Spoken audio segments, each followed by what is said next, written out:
Hello and welcome back. And yes, your eyes don't deceive you. We're actually in person, in front of the green screen here for episode 87 for Matt and John Make a Podcast. It feels weird actually being in person again. But yeah. How you doing? You feeling better?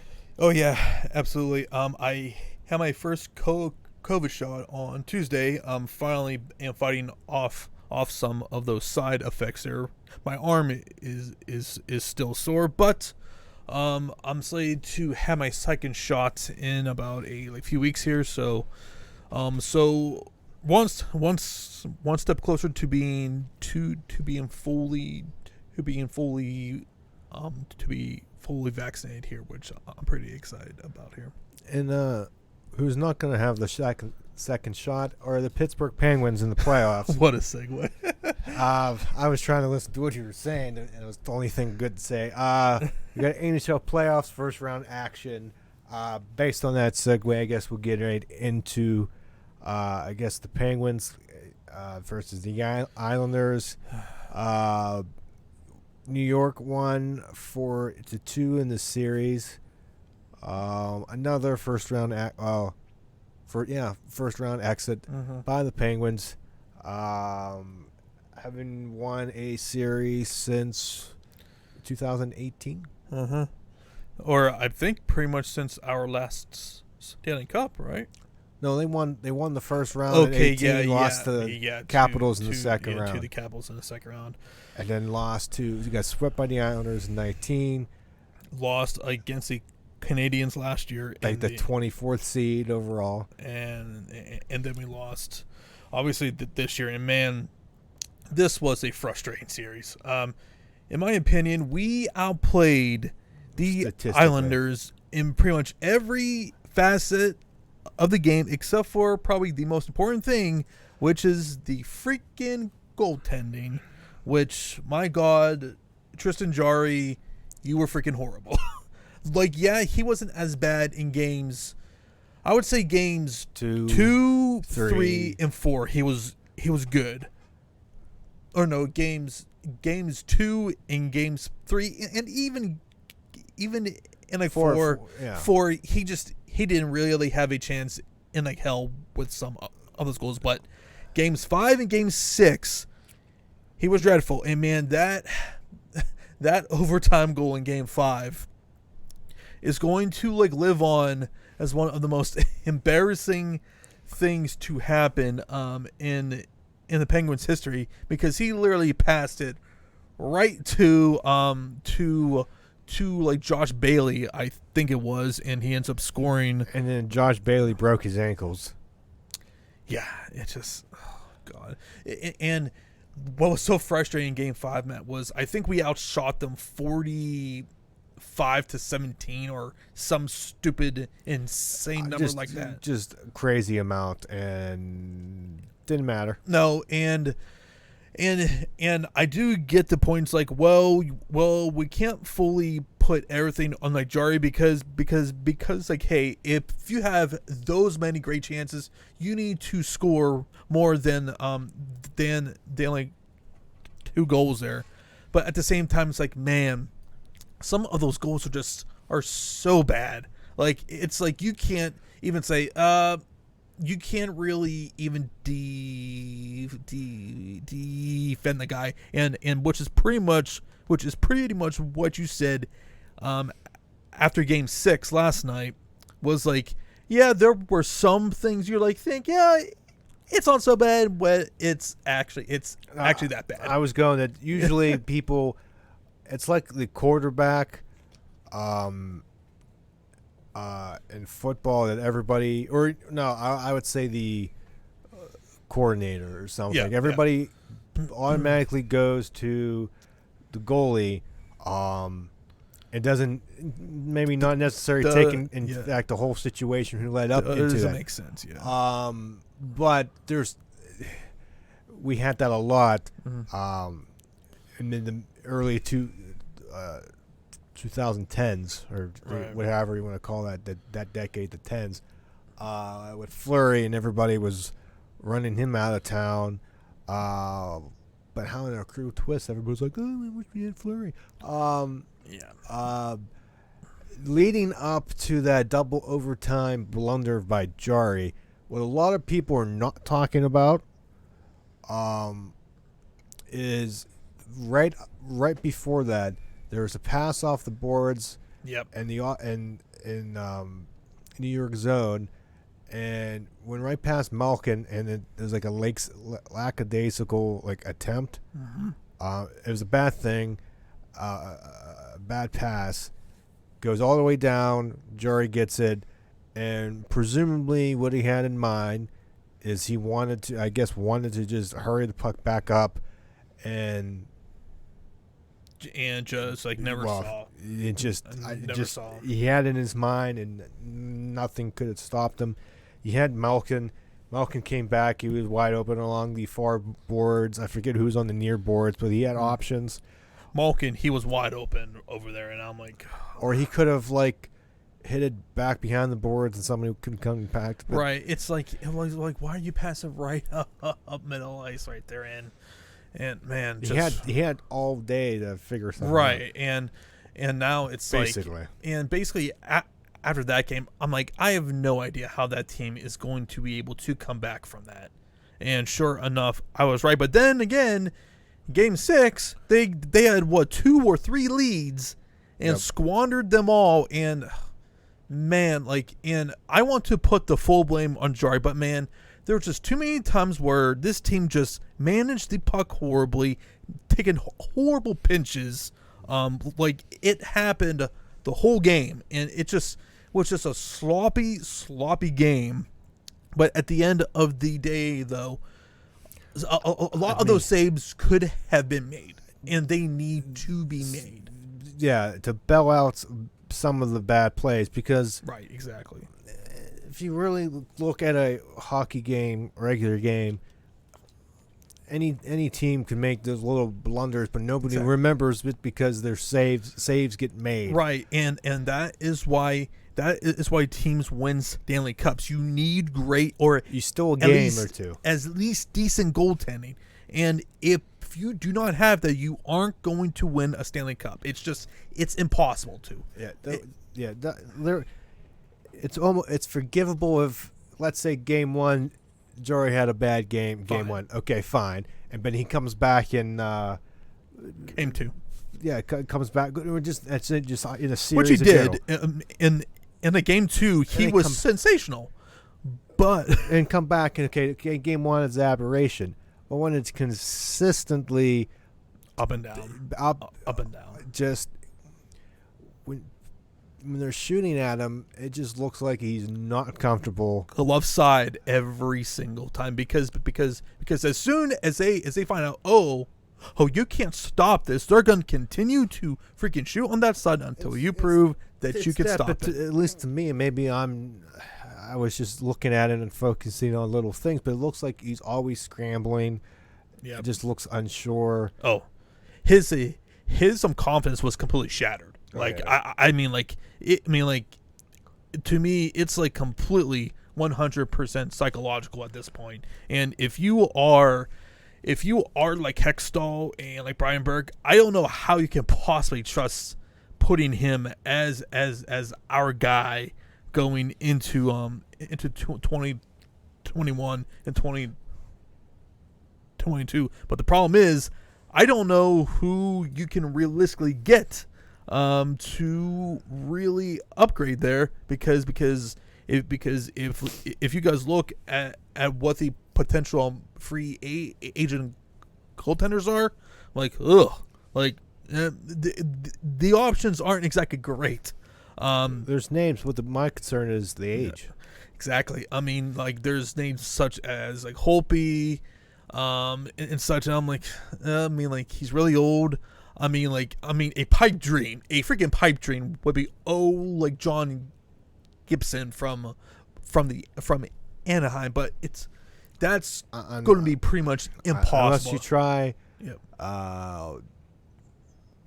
the Smith more, or like I say. And I'm which had a shutout in it, but again that was Buffalo. And I also do wonder as well with like Vegas, because I think between their two goalies, they're paying a total around like $13 million for like both guys right now. So you have to think they're gonna have to at least get like rid of like one of those guys. I wonder if they possibly kick the like tires on that there. So it's just, and then you got the expansion draft, right? Which or whatever. I don't know how that it's going to work out for the Penguins. Yeah, because I think it's like you can protect. It's like 8 guys, and they aren't eligible unless they have 2 like full years of experience. So by like narrowly, John Marino isn't eligible, since because I don't think he was a like full-time guy until like halfway through the season last year. So he kind of just like narrowly avoided being yeah, it's gonna be it's gonna be interesting to see who they I mean, like, protect. I mean, the best case scenario, take either a Jari or a like Pedersen, who was horrible as well this season. But I really don't know who they're going to take, because, I mean, just thinking of the 8 guys, I mean, definitely Sid, Malkin, Jake, Letang, Rust, you said yeah, Jake.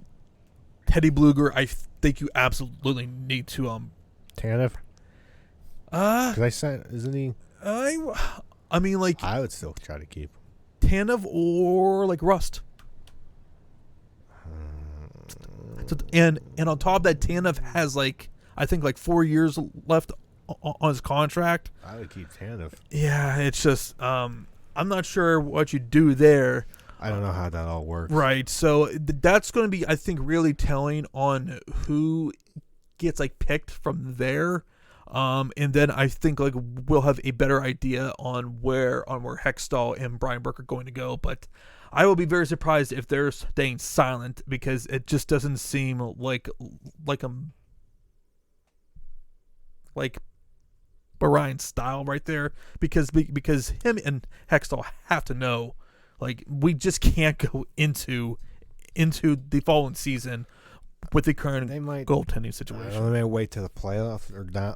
It could done when I don't know. I don't know how that works. Right. Random question. I'll put that out there. Yeah. With the new regime, it's possible. Do they get rid of Sullivan? I don't think so. I think they at least keep him at least one more season. I just really don't know who's going to be a better option than him. Like, I mean, people were like throwing around like Rick Tocchet there, which I don't really see how that's in Or they promote upgrade. Weird and Todd. Yeah, I mean that's always possible as well. I want to say that he's coming back, but I think at the same time too, they might want their own guys in there too. I don't see us getting rid of like any of our core guys either. I just don't see that happening. And to me, Malkin has no trade clause. Exactly. So he ain't going anywhere. No, and unless he wants to. Right. And like Letang, like he played so well this year. I don't know how you can even think about I don't that. know. I never feel comfortable. No. With he's like obvious. You're number one. You need the strength on the D. You need. You wait till they right and like play their contract and out. hell, I would even extend him, to be honest, because if you take him off of How old is he? I'll look that up. I want to say he's like 32 or 33. I don't know. Oh no, sorry, 34. He just turned 34 last month. I feel like on a like short term deal, a like 2 or 3 year extension, I wouldn't be against that. I would say 2. Just because like just of the current guys who they currently have, if you take him away, like they don't have any above average guys there. I would say Dumoulin. Okay, but even he's like what 32 or 33 too. So it's like I'm saying he's still above average. Yeah. So I am not really comfortable in trading him away. No, I don't think you get right. I don't think you get the core away. I feel like that's it's a really stupid move, especially too. Like with Sid, Gino, and like Jeff Carter, who is still under contract next year, which is great, and like Teddy as like your 4 centers, that is a strength. And if they had better goaltending, they would be like moving on right now. Like I'm really confident saying that. So yeah, it's going to be really interesting to see what happens with the Pens, because I do feel like that they need to figure some things out. Now whether they keep us all in, and what happens with our goalie situation. But I feel like that everything else is going to be status quo, because I don't even think that we have any current free agents right now. So which I'm going to check with that right now just to be sure. So let's see. Okay, so Jason Zucker, he signed through 2022, and yeah. Actually, no. Okay. Yeah, I was looking in the wrong column. So, oh yeah, Cody Ceci, he's a free agent. I'm like Mark Jankowski, he's gone. Virgil Goodrow, he's a free agent. I could see him coming back. Zach Aston Reese and Teddy are both like restricted free agents, which I would be very shocked if Teddy is back next year. Just depends to what our cap situation is, but we'll all see how that all pans out there, and we'll kind of go from there. But getting into some other action, Matt, we saw along with the Pens, the Washington Capitals also had a early exit as they go down to Boston 4-1, or yep. It was 4-1. Surprised or like not surprised? How'd you feel about I'm that? surprised it was only 5. I thought that would at least go 6-7. Right. And I think, like between us and them, I think you're starting to see windows are closing here. And man, and I would say more so with the Capitals, they are just a very old team right now. I think outside of a few guys there, like they're like pretty much past that time now. And man, just like they really had an up and down year. Although they like finished, I believe, in second. I'm like this season. I feel like that their time is kind of passing here. And also to Alexander Ovechkin, he's actually a like free agent, which I would expect that he's going to be coming back. But man, if you're him and if you see that the window is kind of shut, don't you at least have to consider other options if you're I think you consider Ovechkin. it, but I would be shocked if he goes. Right. I think he's one of those for life players. Lifers, yeah. It's right. Man, you just think how much is he getting paid right now? Let's take a look. Alexander. Because you would expect, depending on who can. So he signed originally a 13-year, $124 million contract, which this internet is fucking slow, Matt. God, it's not the internet, it's your computer. Yeah. So It's an Apple. 9. So about like 9. About like 9 million per, or it was originally 9, but he's been getting paid like 10. Is that the cap hit? Yep. And that's what's good. That's the magic number. Yeah. So like he had a cap hit of like 9.5 million. It's going to be over 10. Yeah. So, and obviously now he's a free agent. So I mean, if you are like Washington, like as much as you would like him back, I don't think that they have him back at the number, because also he's, how old is he? I want to say he's like 34 or 35 now. Yep. He's 35. He's going to be turning 36 in September. So, I mean, if you are Washington, I don't know how you can have him back on that. I mean, like, I don't think he's taking a pay cut. Which, yeah, I mean, I don't see that either. So it's like, I mean, if you were still viable contenders, I would say, yeah, absolutely. But I think he signs. I mean, it's something. I say they give him 2 to 3. Right. But I mean, yeah, he's 35 already. Holy crap! Yeah, I mean, like at like that age, and yeah, he's still a really good player. But man, it's just like father time, man. Like it's catching up there. So.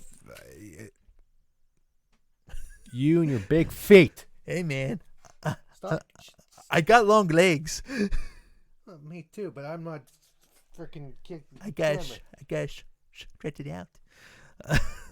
But anyways, will be interesting to see. Oh, now I gotta fix the. Look, now you got black over Vegas. Damn it! Hey, it's fixed. So like with Washington, they're in a pretty similar spot as like we are. Like there's some decisions that need to be like made. And they're kind of on that fringe as far as being, are they contenders still, or are they kind of on the downside there? Which yeah. So there was that, and Matt, another disappointing playoffs for the Edmonton Oilers as they get swept by Winnipeg Jets. Man, like I kind of like view this, Matt, as like Connor's his start to his career as far as in a postseason is the complete opposite of Sidney Crosby. Yeah. Like he has terrific regular season numbers, but man, in a postseason, like his teams just do not play well. It's some Canadian teams. It's just, man. Look at Austin Matthews in Toronto. I know. Although they're currently up like 3-1, but in the series, yeah, but it's just but before it's always Toronto underperforms, Edmonton underperforms. Right. Montreal is usually consistent. Ottawa, not so much lately. We killed them after that double overtime. They kind of were at the bottom of the league. But I don't know. If you're McDavid, you're like, what the hell do I have to do here? Right. And like, I mean, like, and if you look at the start of his career compared to with Sid's teams were just so much better. Like except that first year. Yeah, obviously, but it's just, I mean, like when you look at like goaltending, and he just had great players around him, and on top of that, his organization, they were not a bunch of like freaking morons, which has been a big issue for Edmonton for so long. They had missed on so many draft picks on top of that. So I feel like it's just like I think they're finally starting to see something with the franchise, but man, they really need to help the guy out. But I mean, like his narrative, I think is going to be really similar to a Peyton Manning, if we're comparing with the NFL, a really good regular season guy, but in the postseason, not so much. So there it's going to be. Well, at least Peyton Manning won a championship. But not until like. I know what you mean. Until I know what you say. But yeah, so they're going to really need to give him some help, and on top of that, I'm calling him. You know what? Better one, Tony Romo. It's also a good comparison there too. So they're, and he on top of that needs to like show up more in the postseason because I think in games 1 and 2, he was scoreless. Was he scoreless in all 4 games? Something like that. So like, you just no, I think Connor. Yeah. I think definitely. I think the first 2.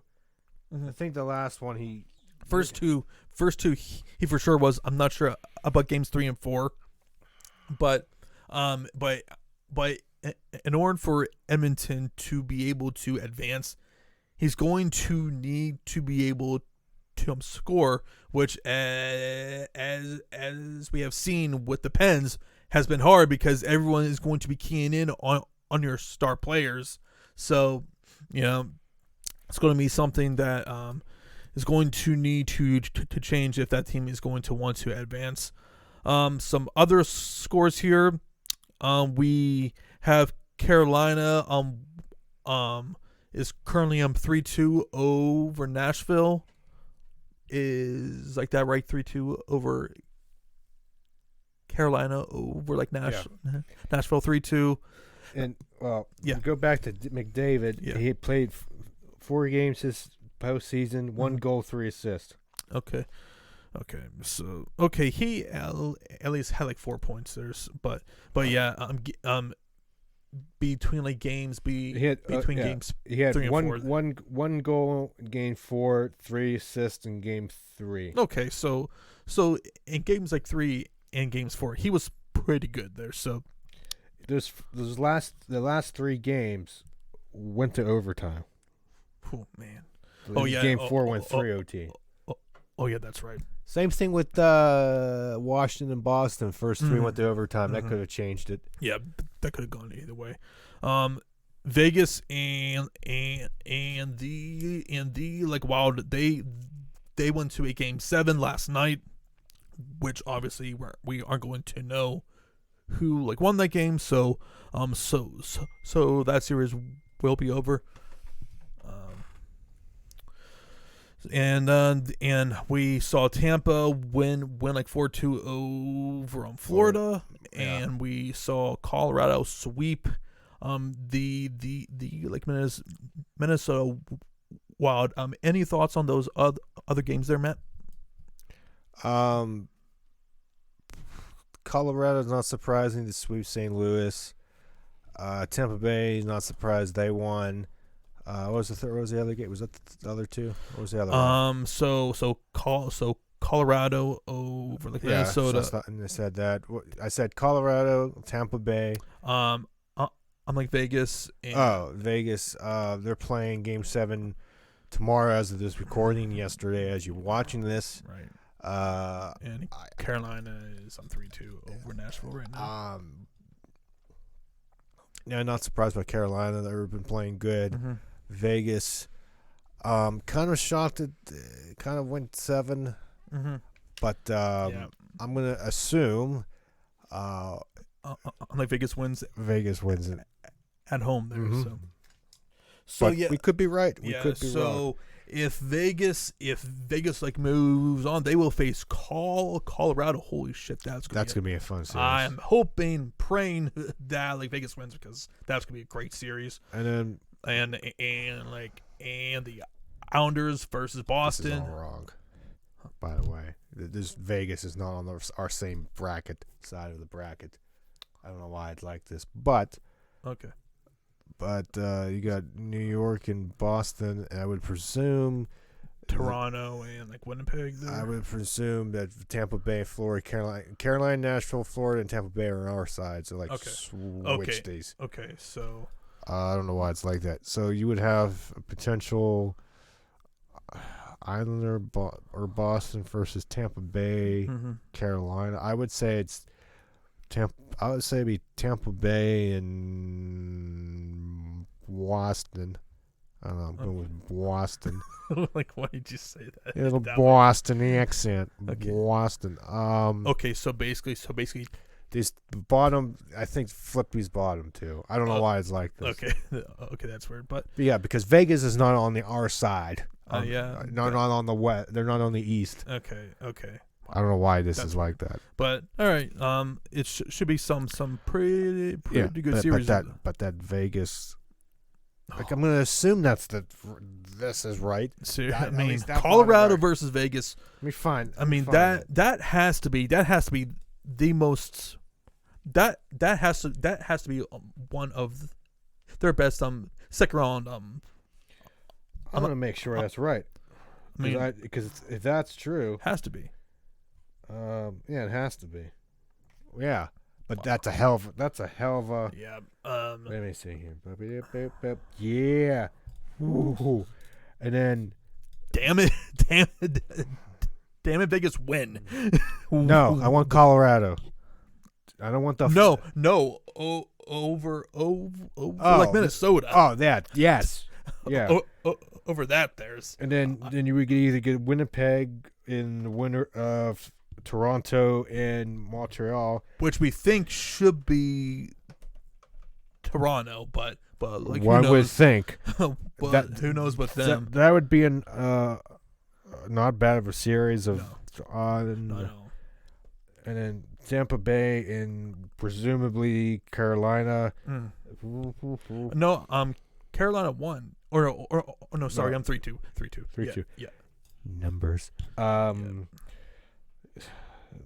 Everybody on the East can go screw themselves. So but I'm all in on Colorado. Yep, sounds good to me. So, and just some other bit of NHL news. We also found out who's going to be some of the people that are going to be on the Turner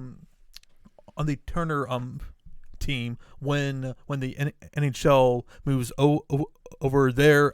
We haven't heard anything who's going to be on the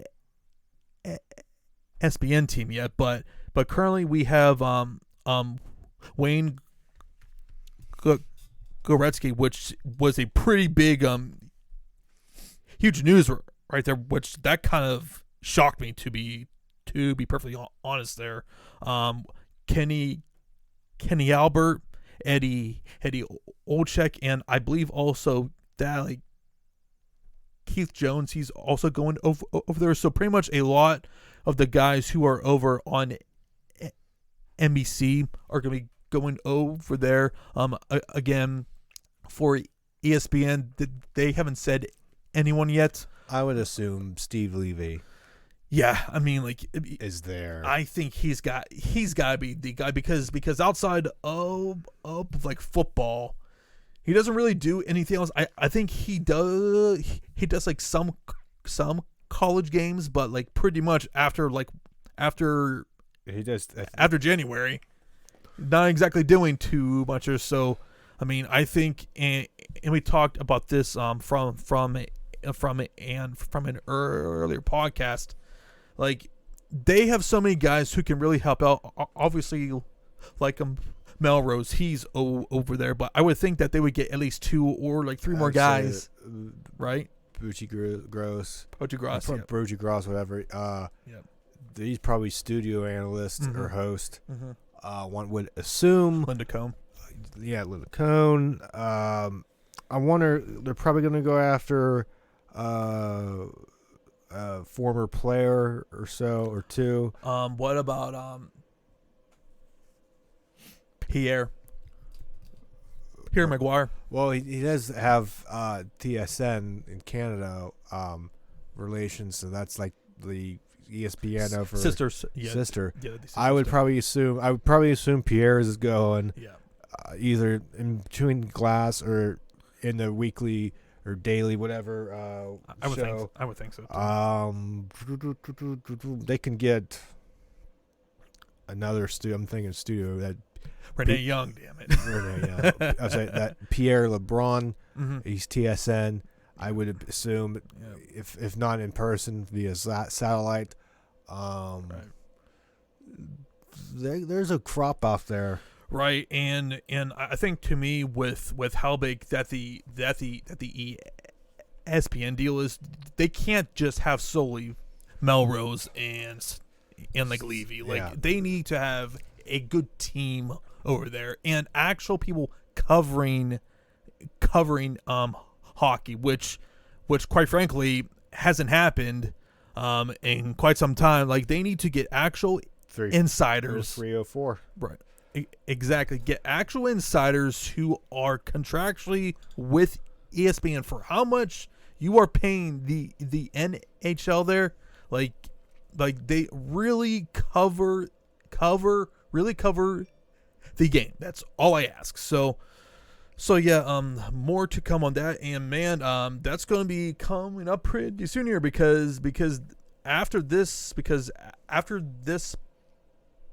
postseason here, I mean like that's it, and we are going to the ESPN and Turner era match. So I am actually pretty excited about that. I'm interested to see how it happens, like draft coverage, obviously playoff coverage, with half and half with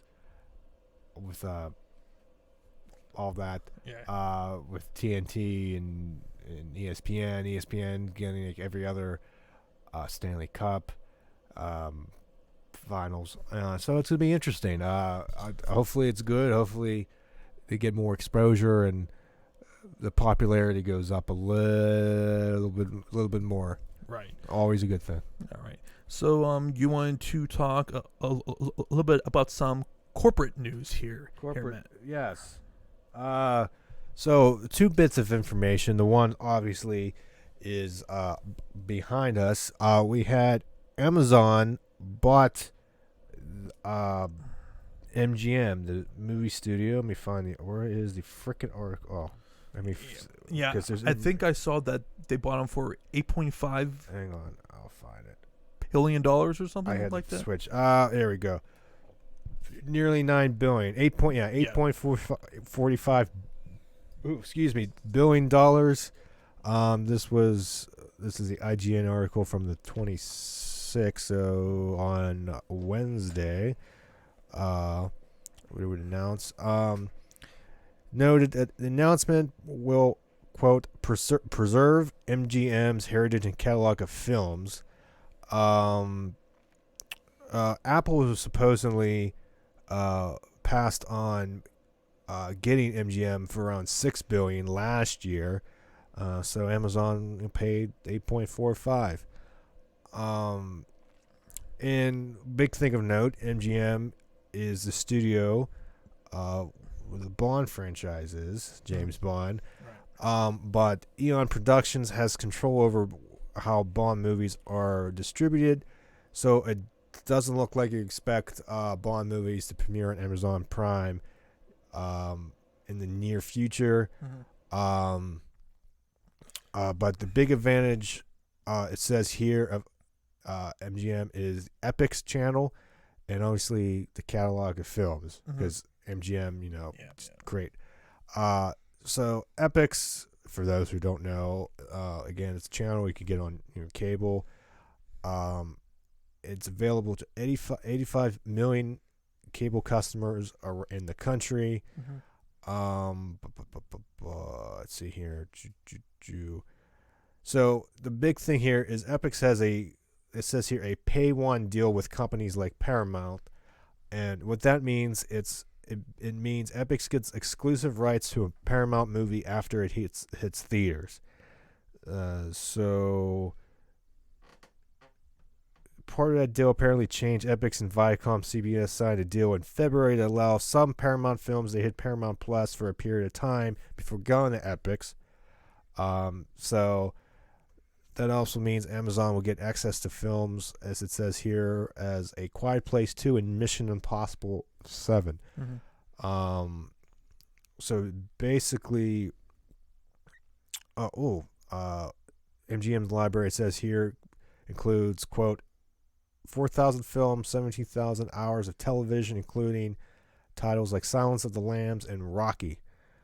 So basically, Amazon is just going to load up on just big content, movies, content. Or you get the subscribers, you get the Prime, you get the shipping, you get all these movies, this deep catalog, these classic movies, and new movies. Basically, as of right now, some maybe not initially out of the theaters, but pretty, I would say, fairly soon. Then there was another deal. This was another IGN article on the 17th of May, so 10 days ago. Warner Media, which is under like TNT, and Discovery, merged. Really? So in a $43 billion deal. So AT&T owns Warner Media, I believe, and they merged with Discovery on one big thing. So the basic idea of Discovery, like channels like TLC, Food Network, Investigation Discovery, HGTV, Travel Channel, because you get Discovery Plus, you see everything that's there.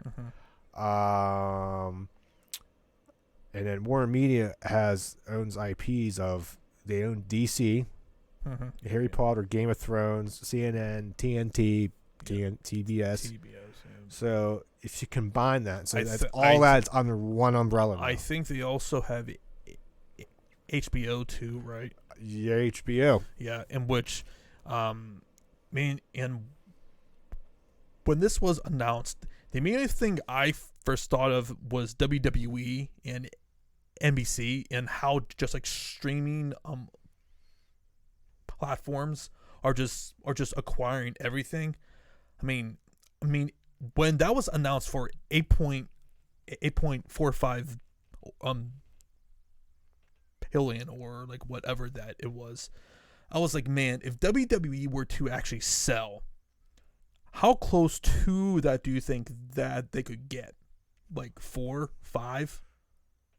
Because if you look back when it's a profitable company, right, and when WME bought the UFC back in 2016, that was for $4.2 billion, which I think now, if they would have like had that sell, probably sells for a lot more now.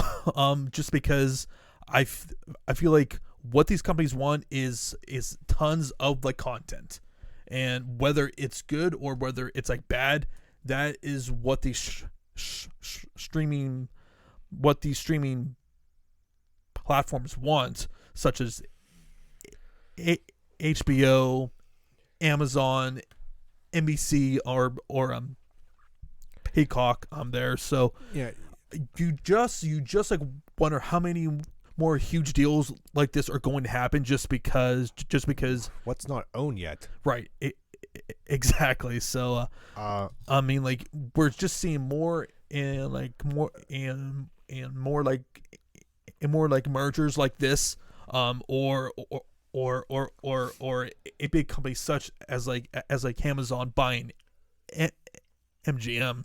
Just in the next few years, I feel like that we're probably going to be seeing consistently more and more of this year. So Discovery Plus and HBO Max is still going to be separate, but this little for now fake Q&A thing here as questions. Could you combine? They said here Discovery Max, but like imagine you have your HBO, you have with the different like hubs there. You have DC, Cartoon Network, what am I missing? HBO, all that, and then you have Discovery. You got travel, history. It's like I said, you have basically all of networked all of cable. All of those cables are going to these streaming platforms. Like, so HBO Max is 15, Discovery Plus is 7 a month. You get 20. I don't know how much you could pay for $15-$20 a month and get all that.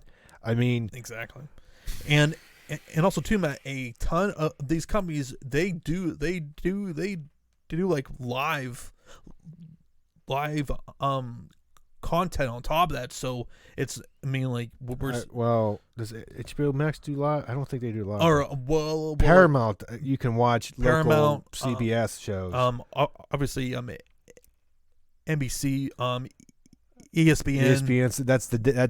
That's all Disney. Yeah. Netflix, not really. But nobody really does stream. Really, nobody does really live. Besides, obviously, ESPN Sports. Yeah. Nobody does really like a live show or something. Right. But Amazon, Hulu. That's live TV. Yeah, but But Amazon under has the Thursday Night Football with NFL. Mm-hmm.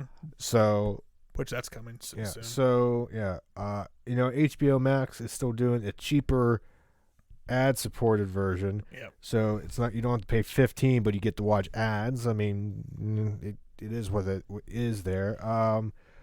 Let's see here, but Warner Brothers movies are still going to hit theaters and HBO Max at the same time. Mm-hmm. And you still have DC. So I don't think really anything's really changing now. Let's see here. Warner Brothers. What's happening here? Yeah, there's nothing there. Let's see. I'm kind of like really scrolling through this here. Maybe get like more DC content on HBO Max. Even on HBO. Yeah. And I was also thinking about this too. Do you foresee a time where we could see All Elite Wrestling eventually moving over there on a streaming platform? And like more specifically, strictly streaming, or a thing with like HBO Max. Like with a WWE Hulu, next day you see the condensed highlights, or no, like how WWE has it with NBC, where basically whenever a show happens, a pay-per-view or something, they're going to be having all other stuff over there on HBO Max. There, I don't know. I mean, like because they got the Bleacher Report thing, but that's only like once in a while. Mm-hmm. Like I think, I'm thinking like 5 or 6 or 7 years from now, not obviously right now, but like by then, I would say, here's my earliest guess. Mm-hmm. If they get renewed after 2022, whenever their contract's up, 2023, maybe if they talk about putting it on a HBO Max, if HBO Max wants to get into live television content, because right now they don't. There's movies, TV shows, which I think at some point they will, but just because and as we have said with this, with wrestling, it's consistent weekly content that will like never be anywhere else. Like it's consistently there, and I think that's going to be something that is going to be really appealing. If they put it on, have a TNT or TBS or whatever section, and then you could have a live stream there. I don't know. See, when it comes to money, how's that revenue share? How does that get shared with AEW? Because basically with AEW, with the pay-per-view, you got the cut goes to the cable company or whatever. and they Bleacher also get and they also get obviously a cut. They get a cut, and probably Warner Turner gets a cut too. So with streaming, you're getting it's monthly. I don't see that. I don't know. I'm not going to even pretend to know how that works. Because obviously, if we're comparing that with NBC and WWE, it's just basically you pay. Yeah, it pays like $5, and that's pretty much I think it. NBC. Pretty much, I think it's just probably NBC paying them to use it. Yeah, and they get the money on your contract. It's not. Yeah. It's not a pay. I do wonder if that's going to eventually happen because you think too, with all of the content they have been having from Dynamite, from Elevation and AEW Dark as well, and now they're heading like Rampage. So like I feel like they're trying to compile as much content as possible to eventually sell it off to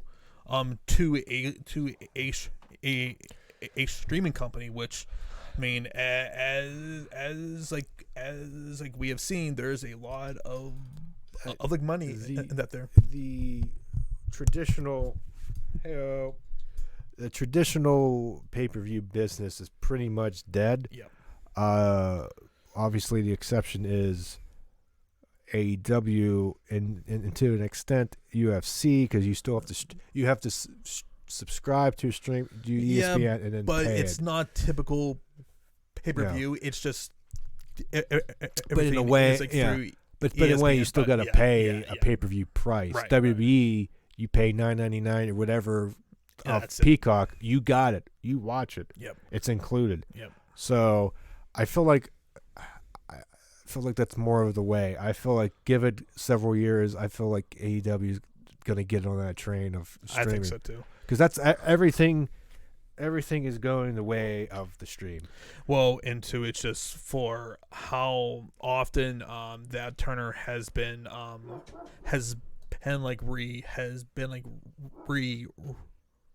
renegotiating with them. It's like, okay, I feel like at some point that's going to eventually happen. So, and to kind of pivot to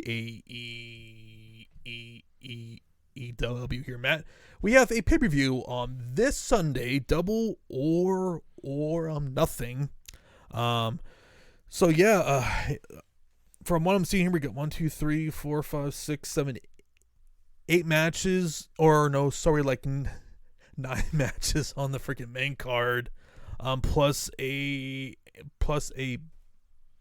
pre-show match, which is going to be for the NWA Women's Championship, Matt. Serena D versus your favorite women's wrestler, Riho. Oh hell! And apparently there's a keep better retain it. And apparently there's a like rumor going around that her contract is coming up. So whose? Like Riho's. So oh yeah. Yeah, so something to like think about there. But as like for this, I would be very surprised if Serena lost here. No, I don't want Riho. No. And no. And to me, Matt, Serena she's such a freaking awesome women's wrestler. This is me. Have they built that up at all? No. Okay, no. Yeah, like no. This is all Serena here, and she had a like match against like Red Velvet. It was like 2 weeks ago. Was freaking sensational. Like pretty much, Matt. Ever since the freaking Joshis have like left, every single week we have had really good like women's wrestling segments, whatever. I'm shocked. It's not a freaking surprise why that has been happening. I'm shocked. So yeah, we're going with Serena D. And did I kick that again? God. Sorry. All right. Well, I guess it's just the lighting now on the bottom. Right. And I forgot to check something, but right there, it's bothering me. I need better lighting. I'll work on it. Okay. Oh, yeah, the casino shocker. That's another one. Yeah, it's every pay-per-view. God, I don't know why. That's annoying. Yeah, I forgot to check this out, but here I'm just gonna pull up the participants here. But I think I know who the front runner is, but I'll just read. Is there like one person that kind of sticks out like a sore thumb? Christian. So we have Evil Uno, Colt Cabana, Matt Hardy, Private Party, Jungle Boy, Jungle Boy. Oh, okay. Christian Cage, Matt Sydal, Hobbs, 10, Evil Uno, Colt Cabana, and all those guys. And there's also a like mystery guy, so we'll also find that out. Of course. I feel like the only person out of that group there is probably Christian Cage. Is the winner gets a future title. Yeah, a Cage. Like world title shot. Omega, because didn't they tease that before? Yep. Cage. Yeah, I think it comes. I would say it comes down like Cage and Hardy. Yeah, it's just that's pretty predictable to me, and especially after he showed up, it's like, oh, okay, we're kind of already hinting at this, and it feels like with yeah, I haven't watched it for several weeks. I could tell you it's probably Cage. Well, and two, they have been like holding him off.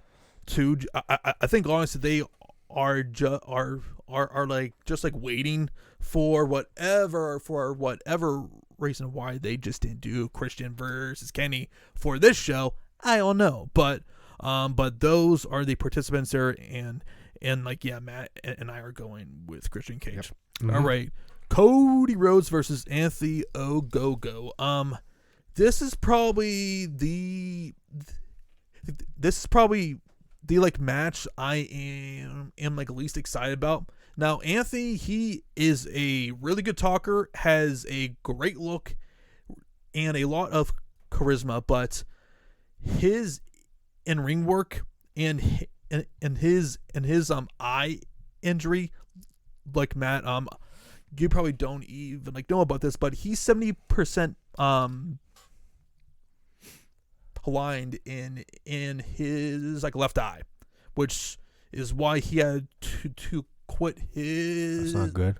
His like boxing career, and I don't know how he's going to be able to like work with that eye injury, and supposedly so basically throw a right punch right in a shoot, right, and it's just like it sucks to because like man, if you like hear this man talk and just see him on camera, he looks like a freaking star, but I feel like that is going to ultimately hold him back. It's just like even in a like short match he had with Austin Gunn a few weeks ago, he looked uncomfortable as hell in there, and it just like his eye injury just sticks out like a sore thumb there. So I am concerned about that.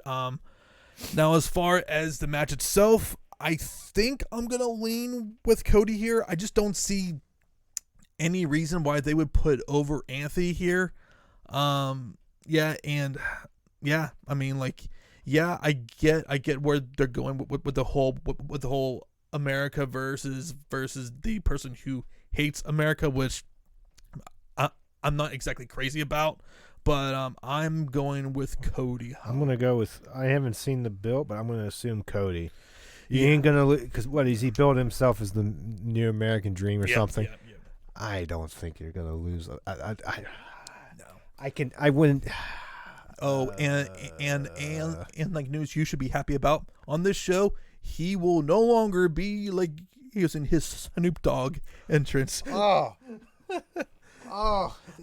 Everyone was like hallelujah. No, I'm sorry. That was the worst. It's freaking terrible. It's freaking terrible, man. The day Snoop Dogg was on, yeah, fine. Yeah, but after that, I was like, I'll give you that pass, but not. All right. Anywho, what's next? We have a tag team match between Darby Allin Sting versus Scorpio Sky and Ethan Page in a standard tag match, not a cinemated tag match, but a regular standard tag match. It sounded like you said cinnamon. You said cinematic. Cinnamon match. It's not a cinematic match. And this would be Sting's first official match since his singles match in WWE against like Seth Rollins. Allen's Darby and Sting. Yeah, I mean, you aren't having Sting and Darby losing here, and to me, with Allen, he is one of their best guys right now. And if we're going by like numbers on Dynamite, his segments have been like one of like the more higher rated segments. On top of that, I just don't see him losing here, especially too, man. I know like you haven't been seeing them, but Scorpio Sky and Ethan Page, and more specifically with Scorpio Sky, he is just he's like missing something, man. I really don't know what it is. When he was on before, I got that. Yeah, it was just like when all of a sudden he was heel. It's just like it seemed, at least back then, forced. Yeah, it kind of didn't seem natural, especially when you compare him and like Ethan Page. Ethan Page comes off so much more like natural. Like it's like you could clearly tell he is absolutely feeling that like character there. So yeah, we're going with Darby and Sting. Did we skip Hangman and? Oh, yep, we did. Sorry about that. Hangman Adam Page versus Brian Cage, which this should be really good here. Which it should be. I'm not exactly sure who actually wins here, because I'm not exactly sure what's going on with Hangman, to be completely honest, and with Brian Cage, not exactly sure what's going on there either. And they were going to a eventual match between Brian Cage and like Ricky Starks. Unfortunately for like Starks, he suffered a like neck injury, which he's probably is going to like be out at least 6 months or so. So I could see them really going either way here, Matt. I mean, I would prefer that they put over Cage here. Which one? What? You said they really put over Cage here. What? Page and Cage. Hangman Adam Page, Brian Cage.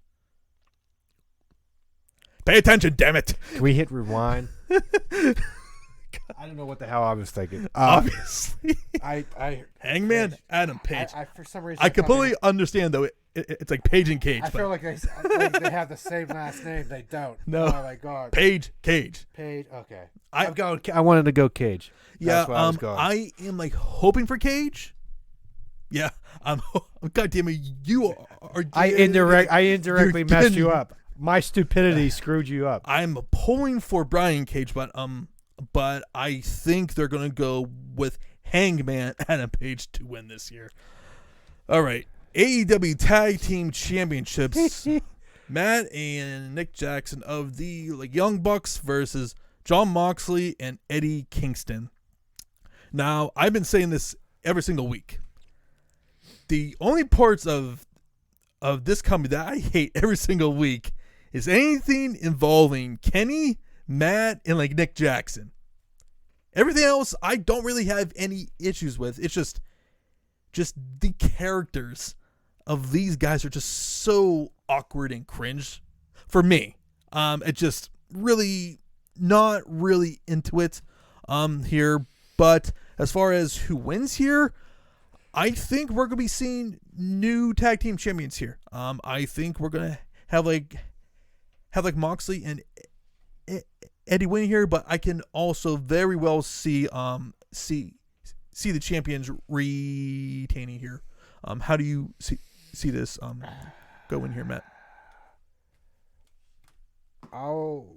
Based on nothing, I'll buck the trend here, and I'll say Bucks retain, but it could really go. That is put a gun to my head and pick something real quick. Right. Yeah. I could really see this going either way. That one has a more interesting. What are they going to do with it? Right. And this is by lack of watching. Yeah. I just know. I mean, honestly, I still keep up with it. Yeah. It's just. I'm very interested to see where they go here, because honestly, I could see them going either way as far as who actually goes over here. So that's kind of what like makes this pretty interesting here.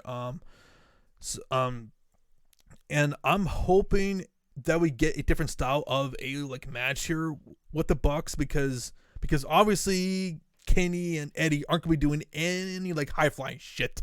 So I'm hoping that we're gonna see something a little bit new. We'll see what happens there. Then we have the AEW Women's Championship match between Hikaru Shida versus Pittsburgh's own Britt Baker. We better have a like new freaking champion here. It's time. Britt should have been champion a very long time ago, but I mean there is no perfect time right now. And if you want this women's division here to take a like another step, like she is the alpha in this women's class. We need a change. Yeah, just Sheeta wasn't really doing much. Get a change. It's time. It's time, and go run with Britt.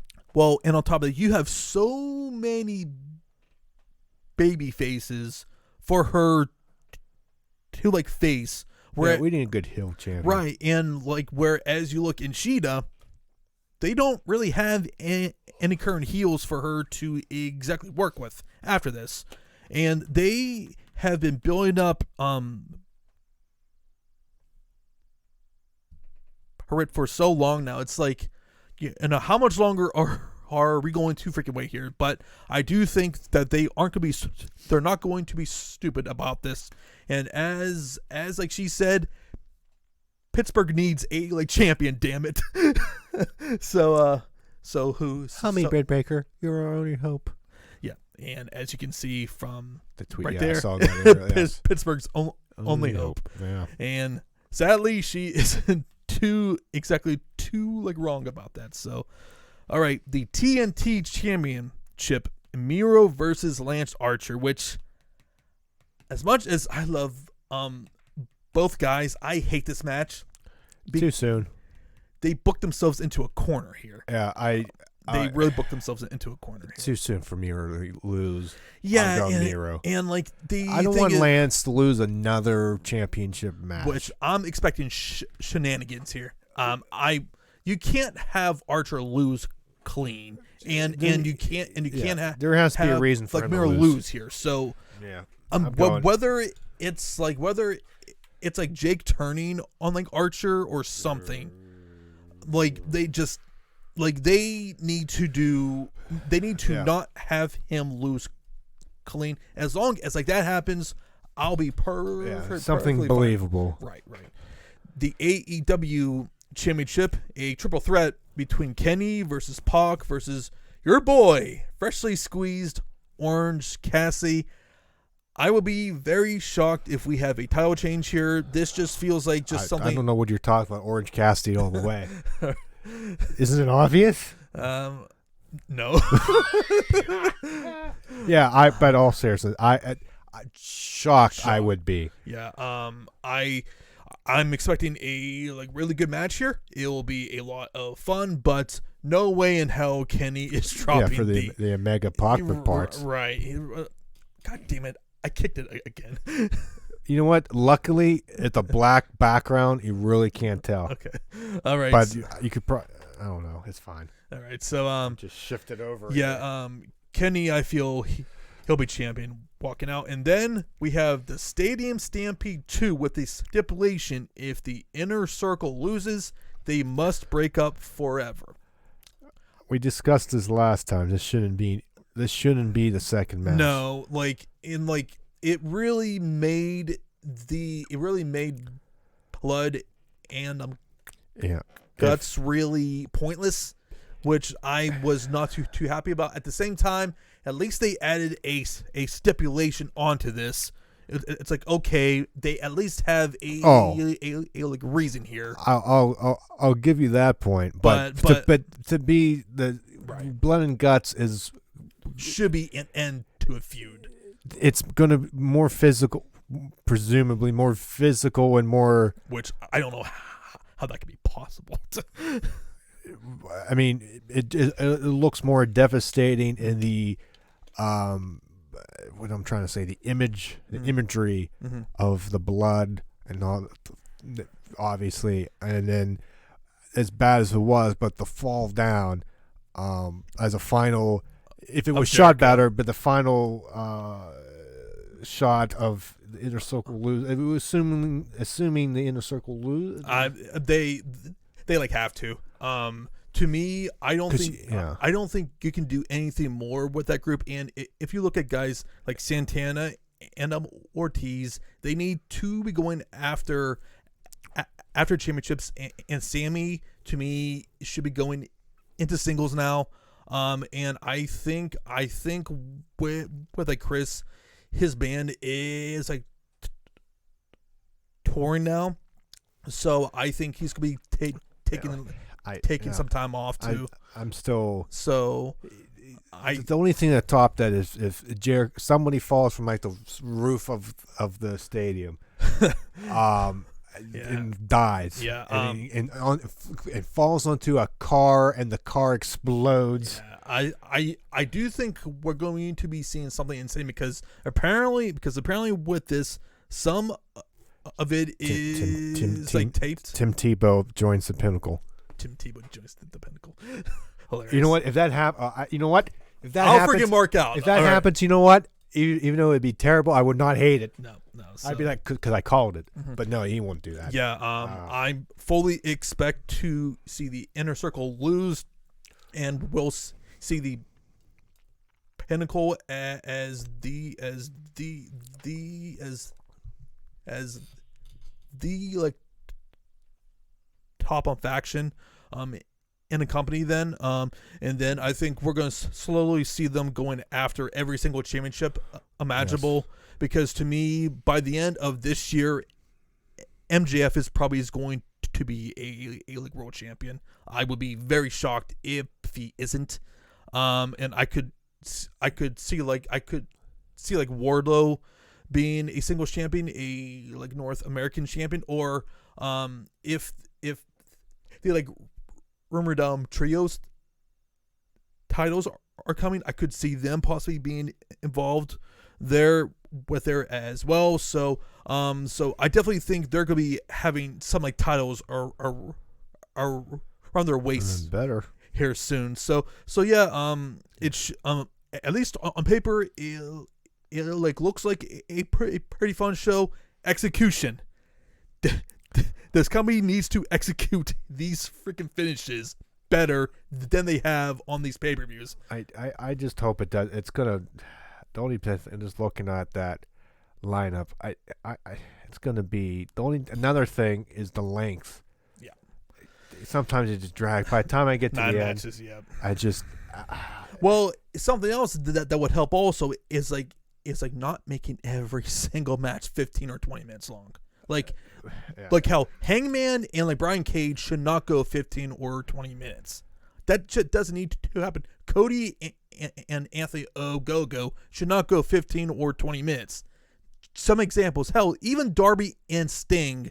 That should not be like those are 3 matches there alone. I completely understand for whether it's the Inner Circle and Pinnacle, the AEW World Championship, but like not every single match needs to go on super long, because it's like almost like sometimes 4-hour shows, right? Ish, and it's just which they essentially are. Like they essentially are. I just sometimes the pacing's off. Yeah, it just and then it being on the I can't even use the excuse because look at what Mania did, but like the Sunday, people, Mondays were right around the corner. If it was like on a Saturday, do not forget we're actually off on like Monday. So. Yeah, well, okay, but that's an exception there. And Tony Khan said he wouldn't have like had this on a Sunday if like there wasn't a like 3-day weekend, right? But so there are typically are going to be on Saturday nights. But The big thing is the length. After a while. Oh yeah, I completely understand, man. Hell, like we are just exhausted. And I sat through a freaking mania with MetLife. Whew. Our personal hell. Well, because of rain after we had to wait after. That's what sucked is it rained and we sat through a long show. Right. I tolerate it because it's mania, but it's like yeah. Oh yeah, and guys, we should also like let you know as well. We aren't gonna be doing reaction shows for the time being. We're just gonna be pretty much just sticking with the like weekly podcasts for now. Maybe at some point if we have some more time, we'll be able to like have more shows. But now with Matt's schedule and like my schedule, it's probably just easier if we have that. But okay, just some other news here. So we had some SummerSlam news. Apparently, we're gonna be having SummerSlam on Saturday, August 21st at Allegiant Stadium. I'll take Saturday. I'll take a Saturday. And the rumored main event is between our tribal chief, the head of the table, Roman Reigns, versus John Cena. Holy crap. If that is there a better current main event than that? No. Like, it's like, if we get that and like Lashley versus Lesnar, if everything else sucks on that card, I will not care. You give me those two matches, we're good, man. We're good. Like, if both of those are clean, if Lashley beats Lesnar clean, what would be interesting right there is is Heyman out for both? I think so, yeah. Because I don't think we're going to be seeing Roman and like Lesnar involved at all with each other. I keep that away. Yeah. Oh yeah. That's Mania. Well, and even like again, this new Roman. That's Mania Roman right there. Yeah, exactly. So I think SummerSlam has a lot of potential, and to me, if you want to sell out 60,000 or damn near close, or 70,000 or like whatever, yeah, like that's going those to freaking two matches. Yeah. Oh yeah. Okay, you have. I'm just thinking, just the promo work between the two. If there's really happened, SmackDown cannot freaking miss Roman Cena. Now, if you have Lesnar on Raw with Lashley, you get MVP and Heyman if he does double duty. Exactly. That's the Raw segment you can't miss. That's the one time. That is the one thing on Raw I will watch. Anything else, fuck you. So, let's see. But if I, you know what? Don't lie to me. Don't mess with me, John. Or our boy Matt Men podcast. Yeah. Hey, they are pretty reliable. Yeah. Andrew Zarian, he's pretty damn good with his shit. So, and apparently we're also are going to be having a SummerSlam host. Please don't have it be Hogan. Please, anyone but Hogan. Mr. America. Juan Cena. It's Juan Cena. It's the Buck. Oh man, like okay. Oh yeah. Maybe speaking fun. Would they get Could they get The Rock? Wait, where's the SummerSlam going to be? On the Vegas. It's close to LA. I mean, man. And if you do that, you could possibly start the build between him and the Roman, have them close the show with them staring down, or you know what? I don't know if you. I don't know if you do a close, but like a backstage segment, like they look, and you just that tease there is all you need. I think I don't know if you would close with it, but like just a tease. If that happens to be like Matt, I hope you saved up some money for like Dallas. I have money. I have it saved. Okay, good. There's money saved. All right, and the like. Oh yeah, but God, I gotta tighten this. Remind you of anybody you know?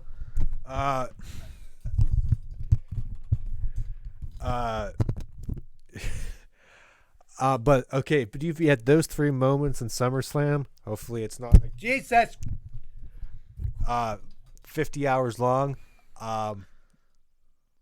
That's not of a bad potential. 3 segments there. The big takeaways from SummerSlam. I know. That's a good way to get back to pretty much end summer. Yep.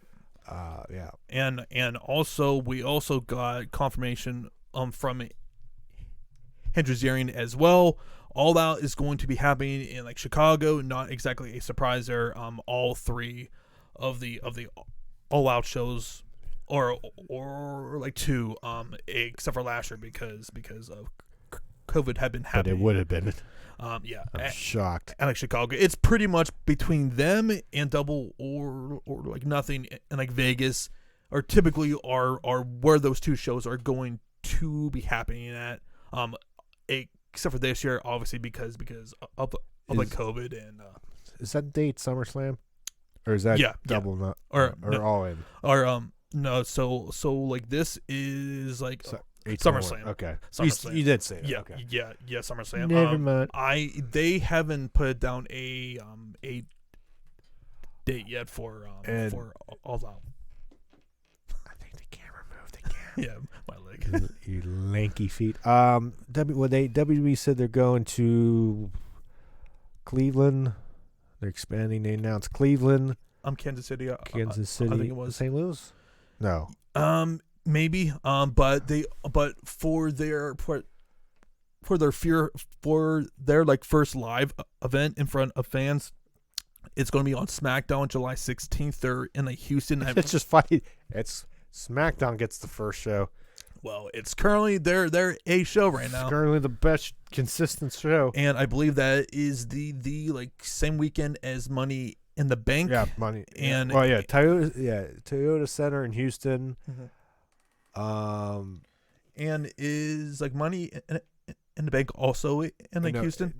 No, it's in Fort Worth in the Dickies Arena. Okay. And then Monday and Raw is in Dallas. Okay. All right. So and then July 23rd, SmackDown, Cleveland. Raw 26th, Kansas City. SmackDown, July 30th, Minneapolis. Mm-hmm.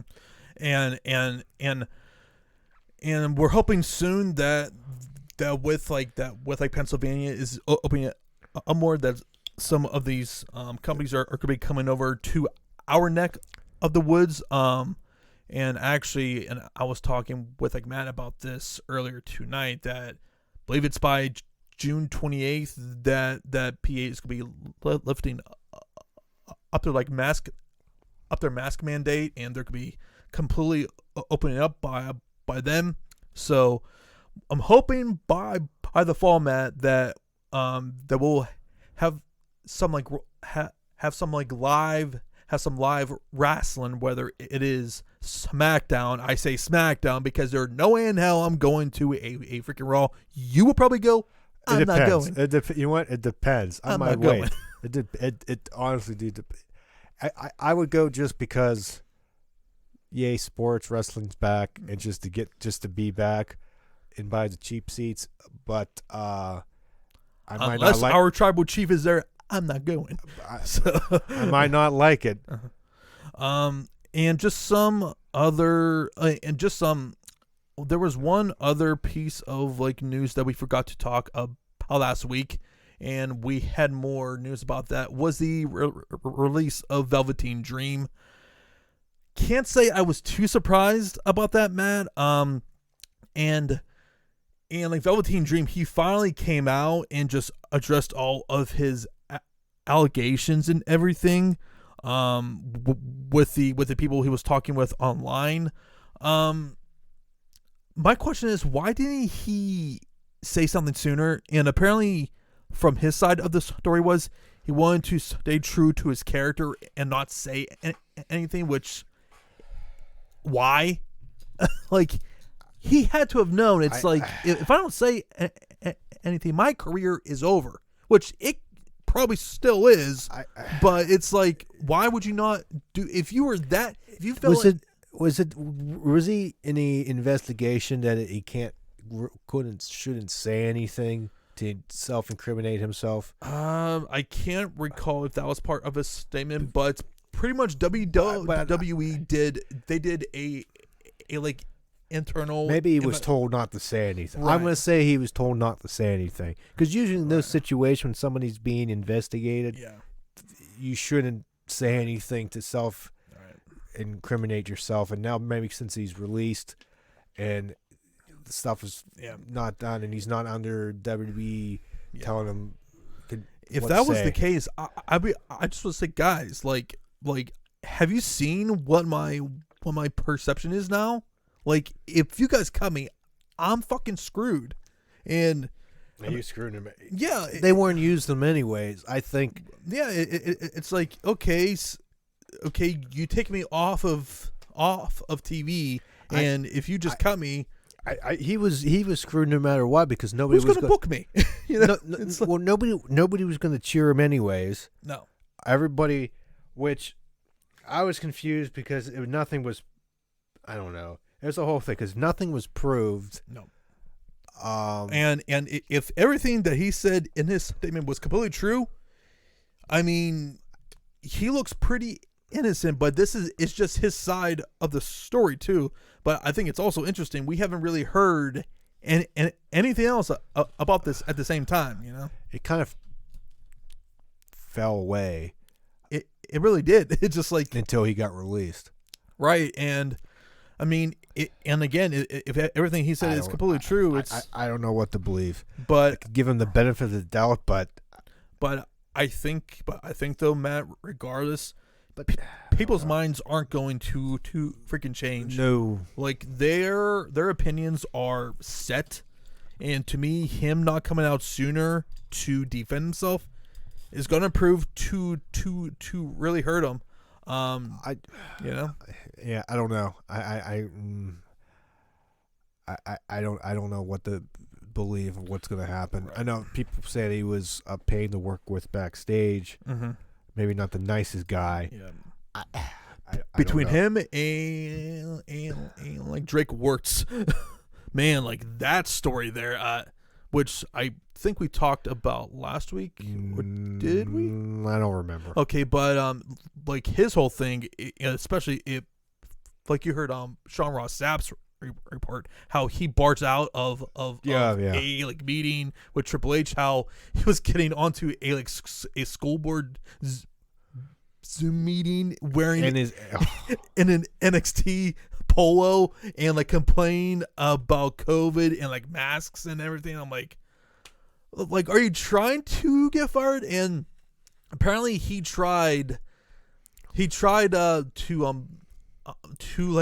talk down to a dude who was like 6'7", 280, and like he just scared he just scared him shitless, and like just somehow didn't kill him, whereas everyone else said, man, if like that was me, I would have killed him. Like just a real pain and in the says ass. Before all this came out, I kind of liked his work as a ref and all that stuff. He was really good, but it seemed like he was friends with a lot of people backstage. You would see, like, you know, the selfies on the Instagram. I think like Sasha Banks and would take pictures. It just and it's just weird because I think when he walked out, it was talking about the Black Lives Matter and all that stuff. And that was like the big thing in the and he let his freaking politics like get in the way, man. It's like I just don't understand what some of these people who have an opportunity of a lifetime and they let their personal politics get involved. Well, I keep my mouth shut. Right. It's like keep my mouth shut.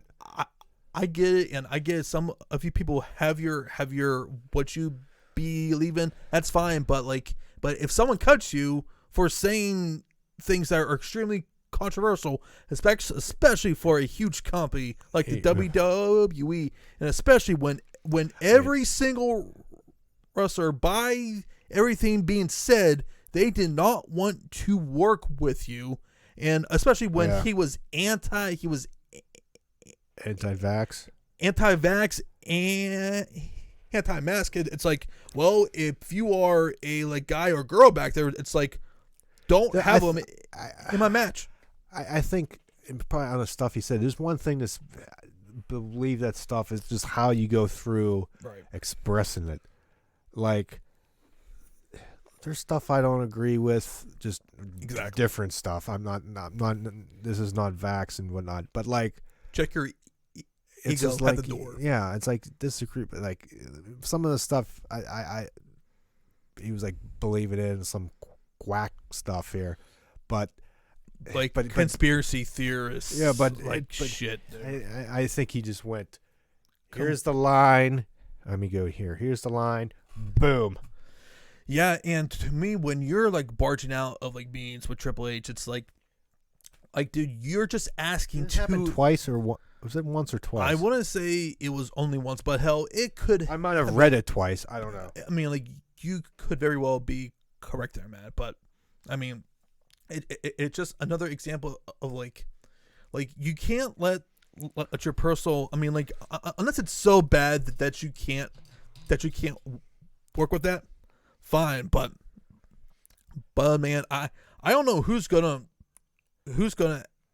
have him like I think he's booked on some smaller show. Yeah, he was booked on an indie, but as far as a like major company, no one's gonna touch him. No one's gonna touch him. Same thing with Velveteen Dreams. So that was pretty much it there. I'm trying to think, was there anything else? But I think that was pretty much everything. There was a ton of like wrestling news. It was pretty crazy. Whether it was WWE and SummerSlam and them going back to full fans, with all elite wrestling and them going back and just everything going on there. So, Matt, I cannot tell you. I'm like, with like July and August is when all sorts of things are happening. A lot of like fun wrestling shows are coming up. MMA as well there. So things are opening up, and we can finally start to get back to regular life. You know, starting to get a little bit more normal. Yeah, than obviously last year. Yeah, and I can't wait, man. It's fun. It's fun to get back to how things were before. You know what I can't wait for? You to like, comment, and subscribe to this video. Terrible segue. For episode 87 here on the Matt and John Make a Podcast. We appreciate everybody watching. And for John, I'm Matt. We'll be back next week for 88. And we'll see you next Saturday at 3.